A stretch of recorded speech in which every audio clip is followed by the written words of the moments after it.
নমস্কার বন্ধুরা, আমি সুমনা চেটেপুটে খাও চ্যানেলের পক্ষ থেকে সকলকে স্বাগত জানাই। আজকে শেয়ার করব আপনাদের সাথে সয়াবিনের মুইঠা। এটা দুর্দান্ত একটা রেসিপি। আমি কিভাবে বানালাম চলুন শেয়ার করি। এখানে আলু আর সয়াবিন আমি কুকারের মধ্যে একটু সেদ্ধ করে নিয়েছি। সয়াবিনটাকে আমি একটা মিক্সিং জারের মধ্যে দিয়ে একটু পেস্ট বানিয়ে নেব। আলুটাকে এক সাইডে সরিয়ে রেখেছি, জারের মধ্যে আমি পেস্ট করে নিয়ে চলে এলাম। এরপর একটা বোলের মধ্যে ওই সয়াবিনের পেস্টটাকে বের করে নিলাম। এরপর ঘরোয়া যে গুঁড়ো মশলা আছে এক এক করে দিতে থাকবো। হলুদের গুঁড়ো দিলাম, লঙ্কার গুঁড়ো দিলাম, জিরের গুঁড়ো দিলাম, এরপর দিয়ে দিলাম একটু ধনের গুঁড়ো, আর দিয়ে দেবো এখানে বেসন। তো বেসনটা আমি আপাতত 2 চামচ দিচ্ছি, ওই চামচের টেবিল চামচ ওটা, আর যদি প্রয়োজন হয় পরে তখন আবার ব্যবহার করব। এরপর আদা বাটা, রসুন বাটা দিলাম, লবণ দিলাম পরিমাণ মতো, একটু গরম মশলার গুঁড়ো দিয়ে হাতে করে ভালো করে মেখে নেব। ভালোভাবে মেখে নিতে হবে যাতে বেসনের লাম্পসগুলো না থাকে। তো হাতে করেই সেটা মাখতে হবে। এরপর দেখতে হবে যে আর বেসন ব্যবহার করব কিনা।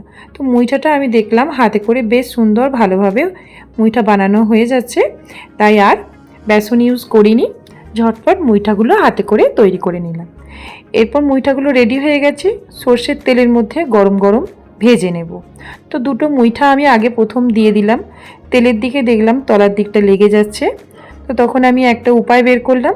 তো দেখুন আপনাদের সঙ্গেও শেয়ার করছি। এই তলার দিকটা লেগে যাওয়ার কারণ হলো মুইঠাটা একটু নরম হয়েছিল, তার জন্য আমি ওখানে বেসনটাকে গুঁড়ো বেসনের মধ্যে আমি একটুখানি মুইঠাগুলোকে গড়িয়ে নিলাম।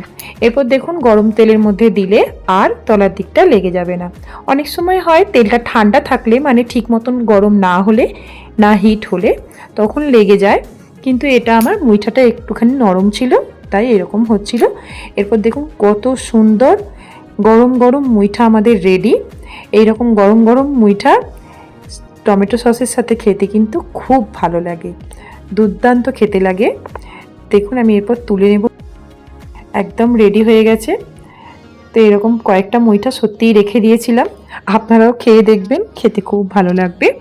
তো এরপর আমি ওই তেলটার মধ্যে যে সেদ্ধ করে রাখা আলুগুলো ছিল, তো আলুগুলোকে আমি এক এক করে ভেজে নেব। এক এক করে মানে একবারেই সমস্ত আলুগুলোকে দিয়ে দেব, যেহেতু সেদ্ধ হয়ে আছে শুধুমাত্র গোল্ডেন ব্রাউন করে ভেজে নিলেই হবে, সেদ্ধ হওয়ার কোনো আর আলাদা করে টাইম দিতে হবে না। তো দেখুন সুন্দর করে ভাজা হয়ে গেছে। এরপর আলুগুলোকেও আমি তুলে নিচ্ছি।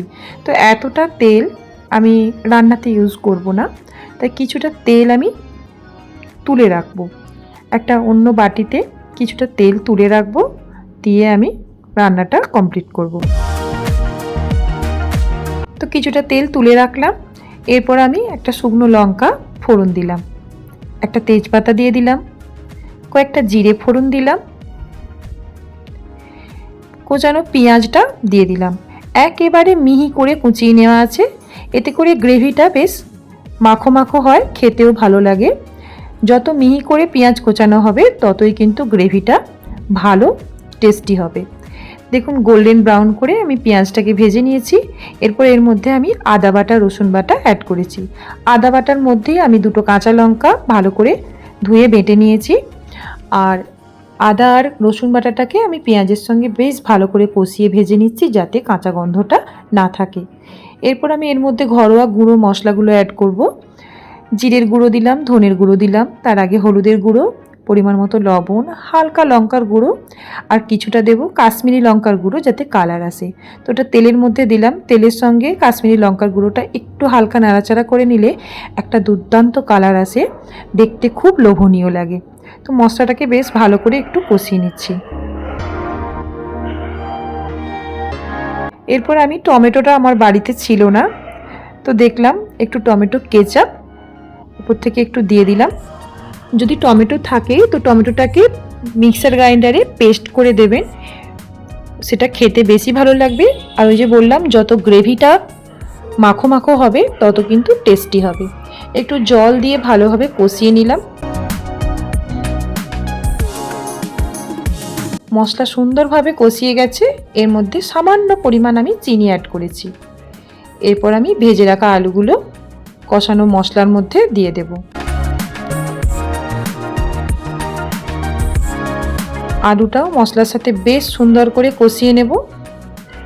এরপর আমি এর মধ্যে জল অ্যাড করব। যতটা গ্রেভি রাখবো ততটা পর্যন্ত জল দেব। একটু গ্রেভিটা মানে জলটাকে আমি একটুখানি ফুটিয়ে নেব।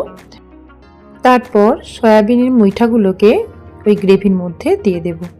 তো কয়েকটা আমি মুইঠা রেখে দিয়েছি। ওই যে প্রথমেই বললাম যে মুইঠা টমেটো সসের সাথে খেতে খুব ভালো লাগে।